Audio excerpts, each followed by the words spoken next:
I'm drawn to rural places because they offer a kind of spaciousness, both kind of physically and socially, that allows for a much deeper kind of engagement.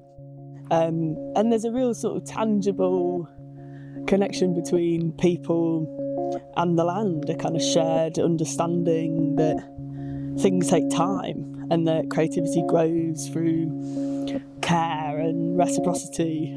Maya Rose Edwards, and I'm a participatory public artist, which essentially means that I work with people and place in creative ways, often through site-specific intervention, Live artworks and sculpture, usually to sort of promote a sense of reflection or resistance in people's everyday lives and everyday spaces. So I work mostly within rural cultures and marginal spaces, exploring sort of the politics of place through engagement with the land and its natural systems. And I'm a firm believer in the arts being pretty fundamental to community cohesion and forging the kind of gateway to better understanding ourselves and our places in the world.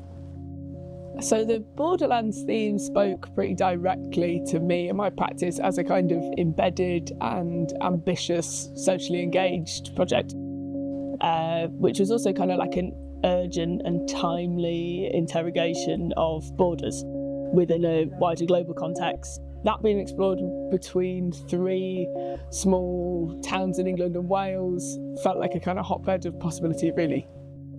So yeah, unpacking people's lived experiences of place and connecting it to a wider global political, historical and cultural narrative, yeah, it's a really juicy project for any kind of public artist. Yeah, it's a great example of, I think the BorderLands project is a great example of what arts organisations and commissioning bodies can be doing to increase arts access for people, and using that as a kind of pretty vital tool to explore politics, unity and mutual understanding. There is a real sort of flavour of the fact that it is an ancient place of crossings and of journeys. So like, even from its kind of droving past and history to more contemporary coming together, there's really, I haven't felt a sense of a tangible divide between like the Welsh and the English in the way that you might expect there to be. It's sort of being of the BorderLands seems to be a national identity for people here in and of itself, which is really exciting. And the ground here feels super fertile for action and community action. There's a real local pride within the land here, which results in local people doing everything they can to celebrate and preserve that, from community buyout schemes of heritage buildings to neighbourhood composting to like grassroots accessible walking routes. There's a lot going on here.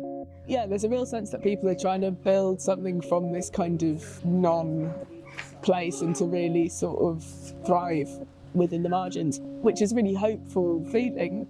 To be working in a place like that. So people have been really excited to show me all of the bits and pieces around where they live, which is, yeah, it's such a privilege for me. I'm also really taken by the fact that people aren't specifically aware, there's not a focus on where the physical border actually is. There's not a place where people are like, this is where England becomes Wales or Wales becomes England. And that feels quite specific to somewhere like this, that the border is kind of this ever shifting and moving kind of fertile land which encompasses all of these towns and all of this landscape.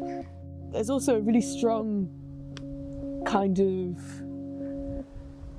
context and culture of mutual support and like non-monetary exchange. So people really show up for each other, and that energy, it really seeps into the work. I'm also from the countryside. I grew up in North Yorkshire, so working in these kind of contexts, it does feel like home. Access to the landscape, of course, is a huge part of it. Working outdoors, you're sort of constantly reminded of your scale in relation to other things and other people in the world. And the land sort of holds its own intelligence, and I like to try and tune into that and make ways that feels like a conversation between the people and the land rather than an imposition. The social ecosystems in the outskirts are so vibrant, like rural communities, they know how to get things done, and that makes my job so much easier. Like if I need a drill bit, or I need to store something in somebody's barn, or I need a digger or a tractor, next day no notice, then that's something that's always feels possible in these kinds of contexts, and that, yeah, as I said, that makes my job so much easier and is such a, it feels like Danny creates a project that's built and owned by everybody at the same time.